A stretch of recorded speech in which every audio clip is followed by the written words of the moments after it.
second place goes to the James Eldredge house, which There we go. we just talked about last week, and on episode 15, which is titled, Is It Cheese Snack Time? I can't believe that was episode 15. 15, yes. Oh my God. Well, it's one of my favorite locations. So I couldn't wait to tell people the story about it. Yeah. So I won't recap the history on the location because we kind of did that last week. So you could just go one episode back and you could listen to it. But we did kind of leave a cliffhanger in there as you kept mentioning the thing that happened to me. And I didn't actually retell the story. No. Yeah, that's true. That's awesome. I am so glad that you did this because, yes, when we discussed our favorite locations, I'm like, well, James Eldredge is like one of my favorite locations, but I just talked about it. Right. And it is truly one of my favorite locations. We had great pictures come from there, great EVPs from there. It was just such an eventful night and this like place you've never heard of, type place. It was so cool. It was so cool. So out in the middle of the farm, and they basically had to kick us out. They did. They literally like, hello, where are you? We're trying to lock up. And we're like, oh, sorry. They hated us. So we were maybe halfway through the investigation, I think, that night. Or the night. We were halfway through the night when we got this little corner of the basement all to ourselves. So I had set my video camera up on a tripod, and I was walking around with another camera taking pictures. When I was on the other side of the room, Chris is on the other side of the, like, directly across from me, and the camera just collapses on the floor, the video camera on the tripod. So, as we always do, we start blaming the equipment. Shitty ass tripod, blah, blah, blah. So I'm over there and I'm picking up the pieces all on the ground. But at the same time, I think, joking more so about, well, if a ghost did knock it over, I'm going to be really fucking pissed if you broke my video camera because it's fairly new at the time. So I'm talking this shit and I'm like, and I cuss a lot. So I'm cussing a lot as I'm trying to find my fucking batteries and all that stuff. And then I stand up and I'm going to go to face Chris. We're moving, or I don't know what we're doing. As soon as I stand up, though, immediately I could feel a presence right behind me. Like, it was basically on my neck. And I, like, flinch. And then I just bounce past Chris, basically running her over.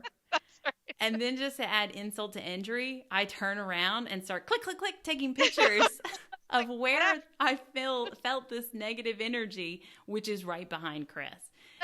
And then Chris is like, what's wrong? And I'm like, nothing, click, click, click, nothing. I was so scared. I didn't want to talk about it in the moment. I think I actually did wait until we were out of the basement to tell you what I had felt. You said, just so you know, you are going to protect me from dying. You are my shield. I'm like, what are you talking about? But you like kind of like clawed like me away. You're like, get the fuck out of here. And I'm like, what the hell? What's going on? What's wrong? And you're like, nothing, click, click, click, click, click.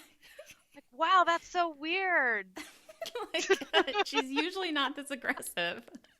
Okay, it must be. I mean, it was a creepy, dank, drippy, smelly old cement style basement that we were in, so it had that vibe just going in there, but it was just, I mean, shit, I'm podcasting in a basement right now. It's not like drippy and dank and wet, but I just kind of get used to those kind of places. But I remember when Wendy's camera, like it just like melted, like all of a sudden, like it was just like, it fell apart, and it shouldn't have done that. And Wendy's getting super upset, and I was like, oh fuck, I hope it didn't like destroy her camera, because like Wendy said, it was newer at the time.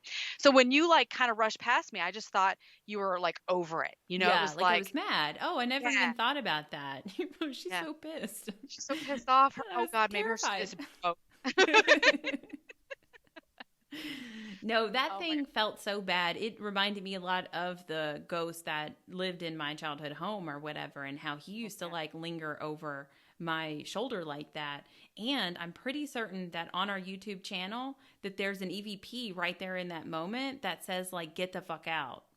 No, really? Yeah, I mean, I might be getting the wording wrong, but there's definitely it's breathy and it's low.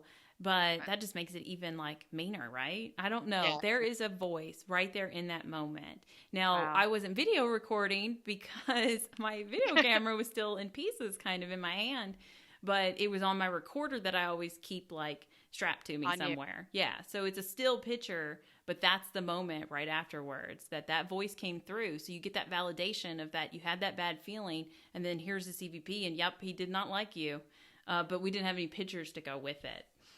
Yeah. But that place is epic altogether, and that moment was something else.